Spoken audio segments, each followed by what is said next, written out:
Здравейте! Това ще бъде таро четене за Зодия Дева. Нека да видим какво ще покажат картите, какви ще бъдат вълненията. Какво ще се случва тази седмица, как започваме само. Това ще бъде общо таро четене, няма да отговаря за всички. За някои ще е частично, за други ще е много точно, а за трети изобщо няма да отговаря, тъй като енергията е обща. Но ако харесвате как чета, моля, последвайте ме. Следващото четене може да бъде за вас. Или да проверите с предходно такова за отминал период, дали си резонираме като информация. Нека да видим сега какво ще покажат картите за Зодия Дева. Зодия Дева. За Зодия Дева може ли още?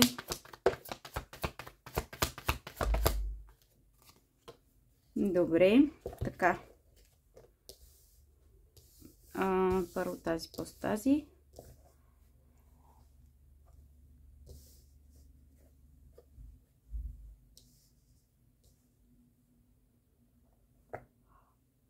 Извинявайте, прозявам се. Това се случва често.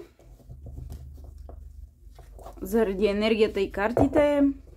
Хубаво е, че се прозявам, защото така се изчиствам от някаква тежка енергия. Споделям ви го, защото се налага да мълча. Може би ще има една-две паузи, защото влезнах като че ли в някаква серия.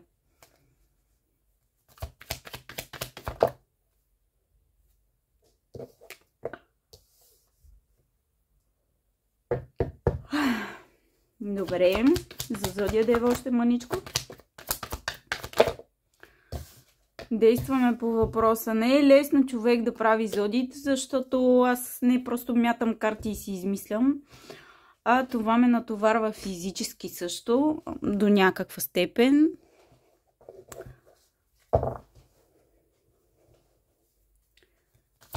Да, и не е толкова лесно, колкото изглежда. Добре.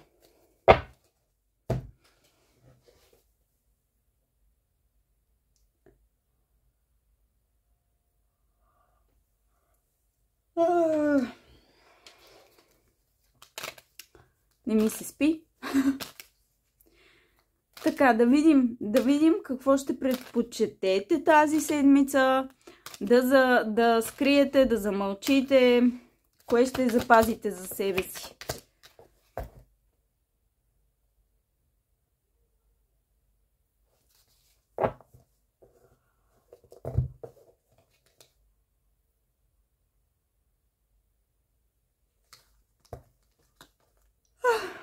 Съжалявам.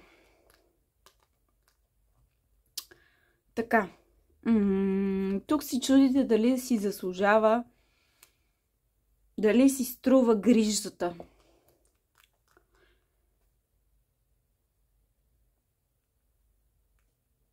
Или да започнете нещо ново, да създадете нещо ново, да погледнете в някаква нова посока. Възможно е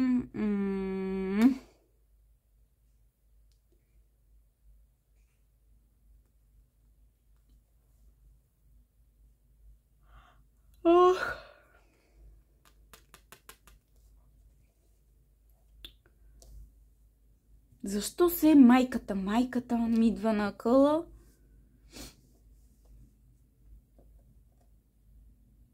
Може би някои от вас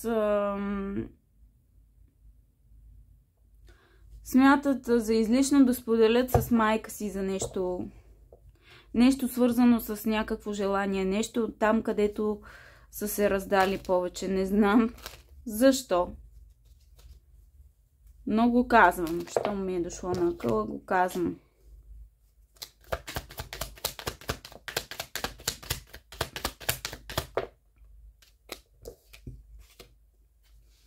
Тук правите нещата, необходими неща, за да напредвате. Просто все още нямате тая възможност да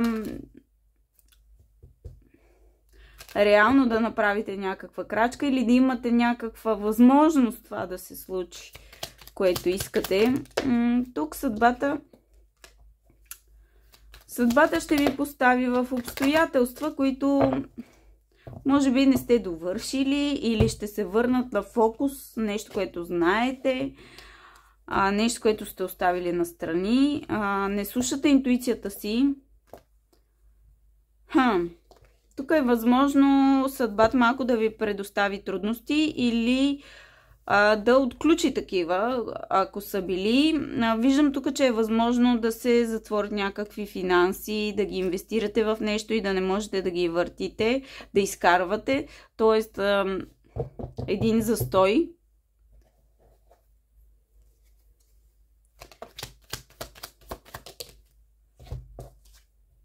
Да. Много ще ви разочарова това нещо, обаче ще се съберете къде ще ходите. Защото за в бъдеще.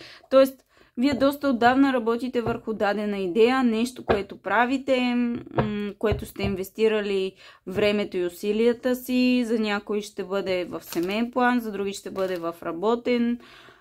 Просто там, където сте се инвестирали себе си, като че ли ще има някакъв застой, известно време. И това нещо ще ви мъчи. Обаче ще си дадете сметка в един момент емоционално, като че ли ще си кажете, стига толкова, достатъчно. Ще се научите на търпение. Ето тук приключвате с това нещо, което с някаква обида или нещо, което изобщо не ви е харесвало. Ще откриете как да приключите емоционално с това нещо. Отговорът е във вас. Тоест, вашата победа е точно това, че това нещо, което емоционално ви е тежало, вие го наживявате и продължавате напред. Ще стигнете до дънцето на себе си, ще откриете фокуса и ще го пуснете. Това е победата ви. Браво, Деви! Я да видим какво още.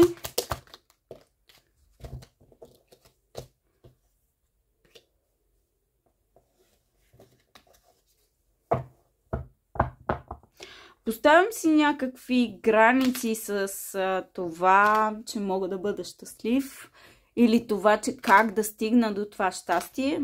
Говорим за някакво така доста изпълнено положение, доста задоволяващо. За нещо ще трябва да чакате, ама за какво? Я да видим.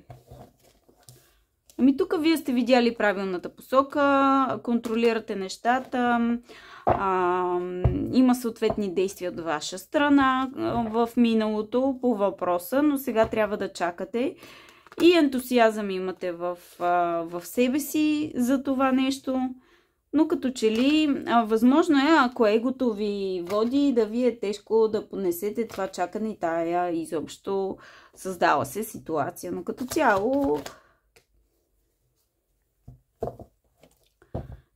сте така с добра настройка. Я да видим какво още за Зодия Дева. Ето излезе. Какво още за Зодия Дева? Тук виждам едно неразбирателство.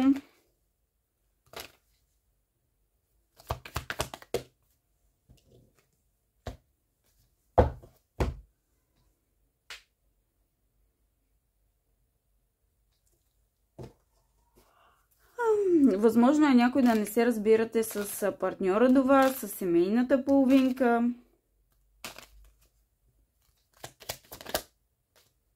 Да, вие отстоявате позицията си по даден въпрос и няма да дадете задна. Въпреки, че се чувствате гадно, че тая ваша мечта, нали, в посоката, която искате да бъде връзката, не е съвсем така. Заради това, дето ви тежи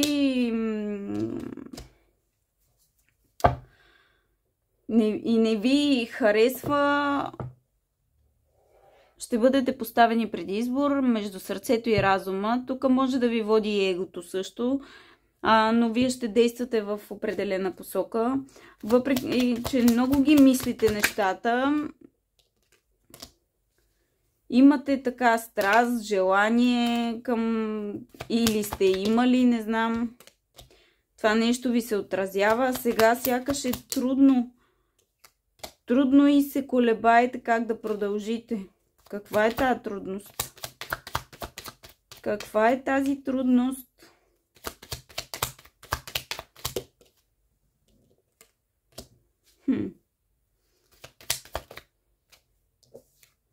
Излиза някакъв период, който ще има така предизвикателства в обстоятелствата и вие трябва да отстоявате позицията си с това, което имате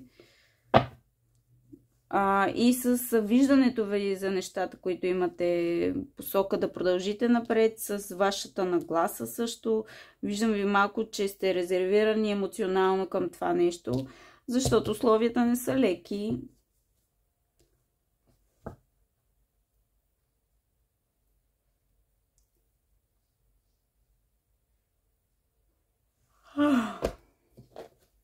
Ново начало за кое?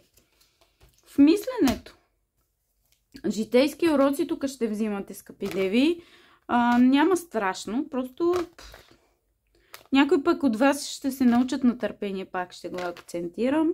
Други от вас ще получат просветление, изясняване на дадена ситуация, кое, как и защо е. Еха! Видяхте ли това?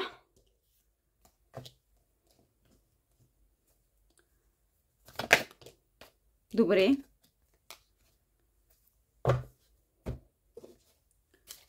Я да видим. Ами като цяло, това е много висока енергия.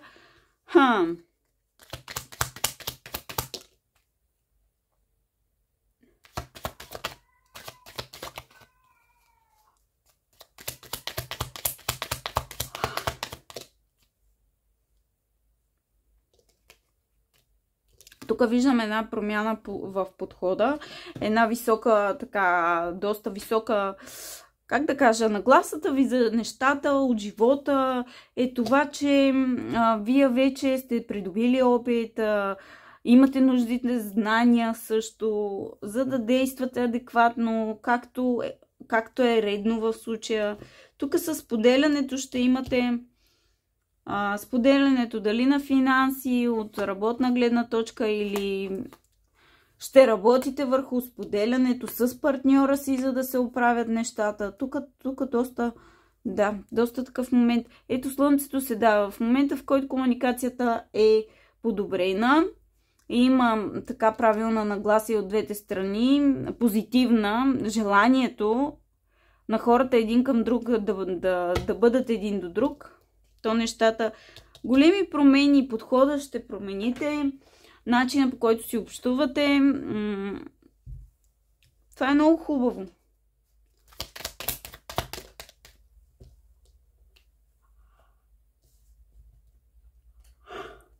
Продължавам да се прозявам. Тук върху нещо, което работите, ще се случват доста събития, ще има движение.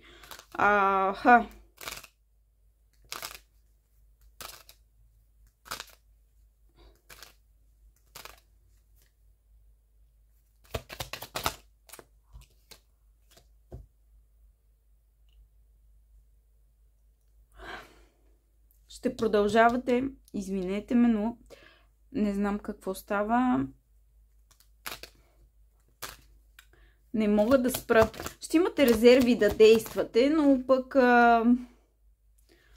иначе работите усърдно.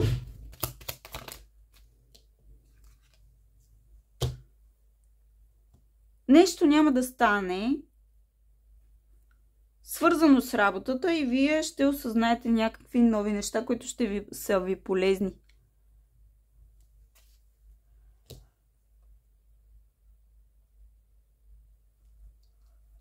Или ще водите разговор с някого, който ще изясните ситуацията, защо така се е случило. Определено тук, ето справедливостта.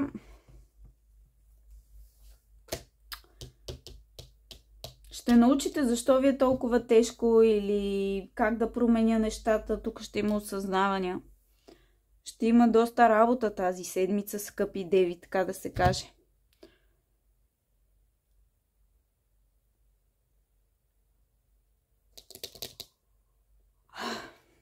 Така. Относно работата, ще се върнете към въпрос, който сте подминали в миналото. Сега да го разрешавате. Възможно е да се обстоятелствата да не...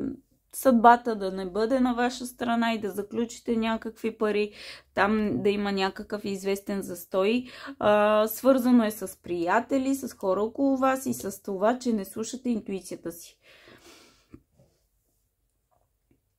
Така, да, ще разрешавате някакви въпроси от миналото с нагласата си, чисто с чувствата си за погледа ви над материалното.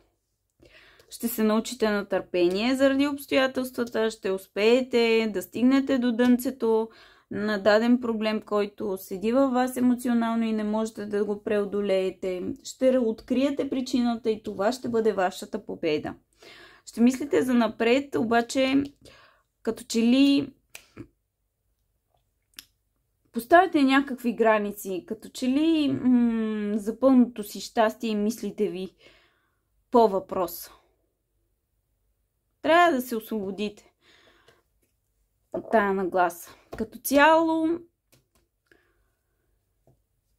ще бъдете поставени пред... Вижте как се връзва тук затваряне на някакви пари, а тук чакам заради обстоятелствата. Виждате ли?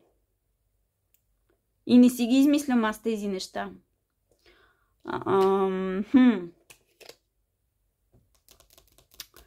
В миналото съм се погрижил нещата да са добре и съм гледал в правилната посока. Явно сега просто момента е такъв. Да, и трябва просто да изчакате това нещо. Няма да навреди, но ако можете да се информирате или да оползотворите това чакане, нали, като момент за вас, който да ви е полезен, действайте.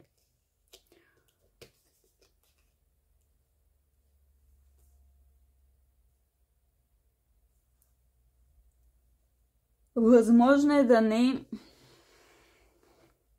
срещнете разбиране в човека до вас, но ще отстоявате позицията си. Човека до вас може да бъде партньор, колега, някой покрай вас, който е свързан с работата ви. Ако бъдете водени от егото си, ще бъдете поставени преди избор между сърцето и разума. Ще се тормозите доста заради някакво предложение за работа от миналото. И борбата в обстоятелствата, условията около вас няма да са, нали, така благоприятни. Вие ще имате едно колебание в себе си, кое да изберете, как да продължа напред. Нещата ще бъдат в едно положение за дълъг период от време, след като вземете това решение. Но и ще имате силата да устоите на тези предизвикателства. Те са... не знам, аз за себе си съм винаги окей, нали, с това, което ми се случва и гадостите, които се изсипват, защото реално погледнато аз ставам все по-добра в тази игра. Тоест, това нещо винаги е свързано с някакъв растеж за мен, обогатяване на себе си. И така, ще бъдете вглъбени в работа, ще промените начина на действия. Възможно е ваш шеф да ви сподели нещо и това да промени подхода ви към работата. Като цяло доста неща ще се случват, ще научите защо ви е тежко, ще минете през житейски уроци тази седмица. Надявам се да съм ви била полезна с това четене, скъпи деви.